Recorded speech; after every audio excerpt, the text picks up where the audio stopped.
Shalom, selamat malam, Oma Opa, Ibu Bapak,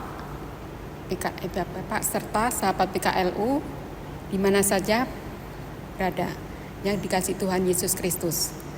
Bagaimana kabar Oma Opa di malam hari ini? Salam jumpa kembali dalam program acara saya dan PKLU membaca Alkitab bersama pada malam hari ini, Selasa 18 Februari 2025. Perkenalkan, nama saya Ibu Winarni Sioming, anggota PKLU Jemaat Harapan Kasih Bekasi. Salam sejahtera.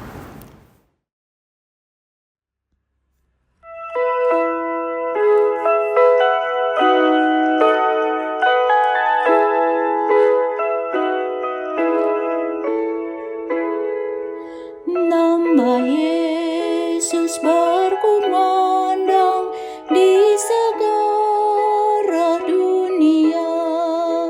Nama Yesus menyampaikan damai dan bahagia. Hai, dengarkan panggilannya dan tinggalkan dosamu. Tiap orang yang percaya pada Dia berteduh. Yesus kaulah surya rahmat, Kau kobarkan hatiku. Bersyukur di jalan selamat, aku puji nama-Mu. Sahabat PKLU GPIB di mana saja berada, kita telah melakukan segala aktivitas kita di sepanjang siang sampai malam hari ini. Untuk itu, marilah melandasi segala aktivitas kita dengan membaca kebenaran firman Tuhan dalam Hakim-Hakim 17 ayat 7 sampai 13. Namun sebelumnya mari kita berdoa. Ya Tuhan, terima kasih atas berkat dan rahmat sepanjang hari yang Tuhan berikan kepada kami. Kami bersyukur dan rindu untuk membaca dan juga diberkati oleh firman-Mu. Maka mampukan kami dengan kuasa Roh Kudus-Mu untuk mengerti dan mampukan kami juga melakukannya dalam nama Tuhan Yesus kami berdoa. Amin.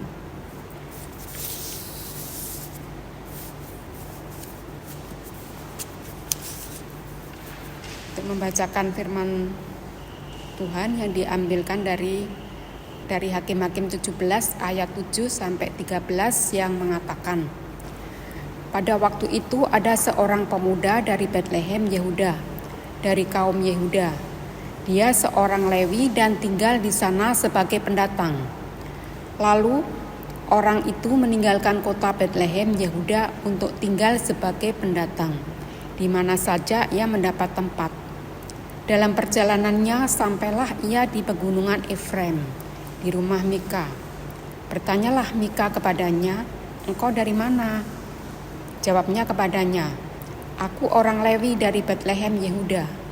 Aku pergi untuk tinggal sebagai pendatang di mana saja aku mendapat tempat. Kata Mika kepadanya, tinggallah denganku, jadilah bapa dan imam bagiku. Maka setiap tahun aku akan memberikan kepadamu 10 keping uang perak, seperangkat pakaian serta nafkahmu. Lalu masuklah orang Lewi itu. Orang Lewi itu setuju untuk tinggal dengannya. Demikianlah pemuda itu menjadi seperti salah seorang anaknya sendiri. Mika menahbiskan orang Lewi itu. Lalu pemuda itu menjadi imam baginya dan tinggal di rumah Mika. Kata Mika, sekarang aku tahu bahwa Tuhan akan berbuat baik kepadaku, karena seorang Lewi telah menjadi imam bagiku. Demikianlah pembacaan Alkitab pada malam hari ini. Terpujilah Tuhan Yesus. Haleluya. Renungan malam dengan judul membenarkan diri padahal salah. Kata Mika, sekarang aku tahu bahwa seorang akan berbuat baik kepadaku, karena seorang Lewi telah menjadi imam bagiku. Ayat 13. Endang Tinggal Lestari dalam tulisannya Pembenaran Diri mengatakan berdalih dengan alasan yang seolah benar adalah salah satu cara menyangkal dan menghalalkan perbuatan salah. Suka atau tidak, menyatakan ini banyak kali dilakukan masyarakat termasuk orang Kristen, menyebut nama Tuhan untuk menutupi kekeliruannya. Mika mengangkat imam bagi dirinya sesuai dengan seleranya sendiri. Hal tersebut dilakukan dengan cara menahbiskan dan membayar orang Lewi sebagai jawaban untuk menyenangkan Tuhan dalam hidupnya. Maka Mika itu semua rencana dan kehendak Tuhan untuk menunjukkan kebaikan baginya. Ayat 13. Ia melakukannya agar dapat mengatakan bahwa ia memiliki seorang Lewi yang melayaninya sebagai imam pribadi di rumahnya. Tindakan yang dilakukan Mika merupakan sikap yang bertentangan di hadapan Tuhan. Sebab orang Lewi yang diangkat sebagai imam hanya boleh dilakukan oleh Tuhan. Mengapa Mika menginginkannya?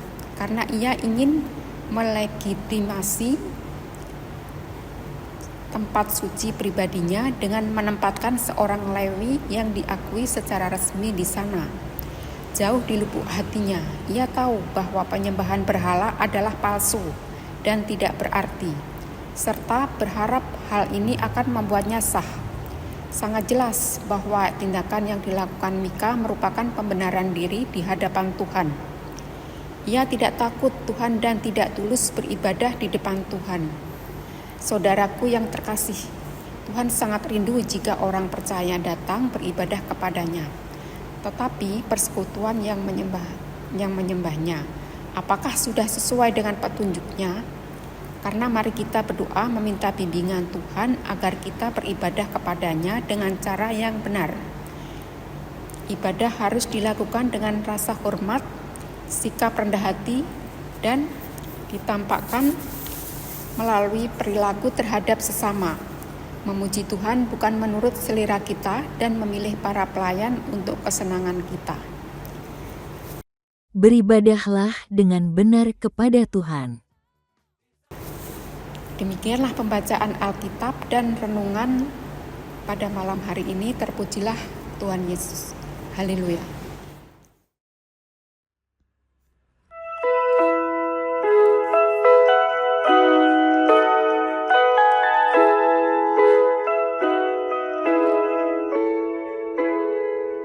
Nama Yesus bercahaya di segala negeri, dalam terang penghiburannya pengharapan berseri. Nama itu mengenyahkan kegelapan dunia, kuasa dosa dikalahkan olehnya lah kasih-Nya. Yesus kaulah surya rahmat, Kau kobarkan hatiku, bersyukur di jalan selamat, aku puji nama-Mu. Doa penutup. Tuhan Yesus, kami telah membaca firman-Mu, teguhkanlah komitmen kami pada kebenaran dan untuk menetapkannya dalam kata dan tindakan. Ya Tuhan, kami serahkan kepada kehidupan kami pada malam hari ini dan karya karsa yang kami lakukan dalam pengemban tugas dan tanggung jawab dan juga pelayanan kami masing-masing. Kami serahkan semuanya di dalam Tuhan kami, Yesus Kristus. Amin. Terima kasih. Selamat malam. Tuhan Yesus memberkati. Salam.